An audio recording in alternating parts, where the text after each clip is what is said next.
Ayun ang mga idol. Kanlungan. Ngayon nag-aayaan tayo dito sa lugar ng Trece Muertes sa may Kanlungan. Yung lugar nila ay very nature.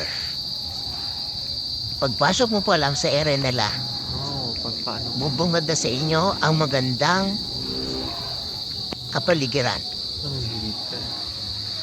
Yan. Ganda, di ba? Talagang, yan. Madadarang ka dito. Yan, no? Pwede kang maglagay. Yan yung mga sakyan, motor, yung parking nila. At dyan, pwede ka dyan sa labas kumain. As long as walang mga insekto. Ay, narinig niyo ba, mga Makuliglig eh, no? kuliglig? Talaga. Fresh na fresh dito Makuliglig. sa lugar na to.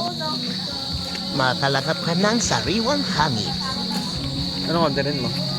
Sa loob, natin makikita na talagang pa-flashback ka sa nakaraan. Kanlungan. Ayan, iikot na natin ang view. Very simple pero cozy. Lighting nila, hindi masakit sa ulo. Yan ho, maraming salamat po.